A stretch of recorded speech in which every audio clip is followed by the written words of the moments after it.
Salam alaikum wa rahmatullah, je suis très heureux de vous retrouver dans cette nouvelle vidéo où nous allons traiter la correction de l'exercice numéro 20 du chapitre La droite dans le plan, étude analytique. Le contenu de l'exercice. Dans chacun des cas suivants, étudiez la position relative des deux droites D et D' en déterminant le couple de coordonnées de leur point d'intersection s'il existe. Le premier cas, la droite D définie par son équation cartésienne x plus y moins 2 égale à 0. Et la droite D' définie par sa représentation paramétrique x égale 2 moins t, y égale 3 plus t, avec t un nombre réel. Le facteur de y, c'est le nombre 1, on va prendre son opposé, c'est-à-dire moins 1. Le facteur de x, c'est le nombre 1. Alors cela signifie que le vecteur u, de coordonnée moins 1, 1, est un vecteur directeur de la droite D.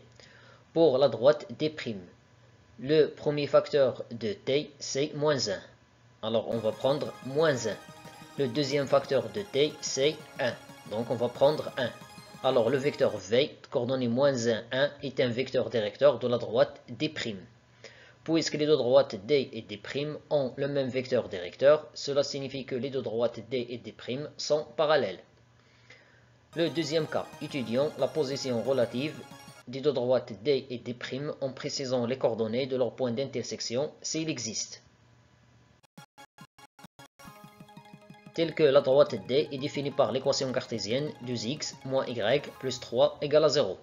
Le facteur de y c'est moins 1, son opposé c'est 1. Le facteur de x, c'est le nombre 2. Alors cela signifie que le vecteur u de coordonnées 1, 2 est un vecteur directeur de la droite D. Et la droite D' définie par la représentation paramétrique x égale 2 moins 1 demi fois t, y égale à 1 plus t, avec t appartient à R. Le facteur de t, c'est moins 1 demi. Le facteur de t, le deuxième facteur, c'est 1. Alors on obtient v, c'est moins 1 demi, 1 est un vecteur directeur de la droite D'. Puis nous allons calculer le déterminant des deux vecteurs. La première colonne contient les coordonnées du vecteur u, la deuxième colonne contient les coordonnées du vecteur v. On obtient 1 fois 1 moins 1 demi fois 2. 1 fois 1 égale à 1. Moins 1 demi, c'est-à-dire plus 1 demi. 1 demi fois 2, c'est le nombre 1. 1 plus 1 égale à 2.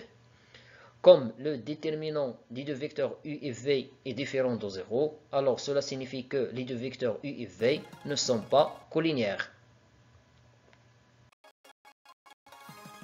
Et l'on découle que les deux droites D et D' sont séquentes en un point A de coordonnées x, y.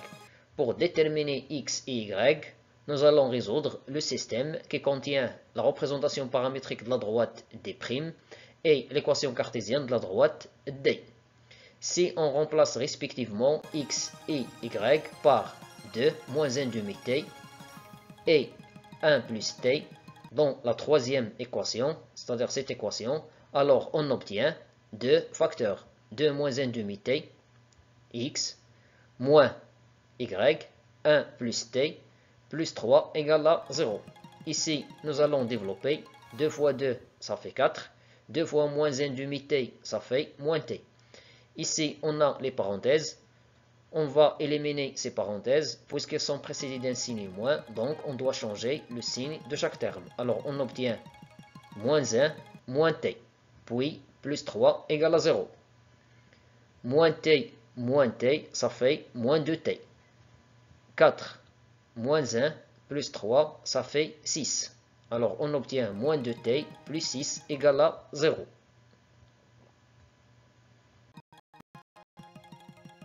C'est-à-dire que moins 2t égale à moins 6.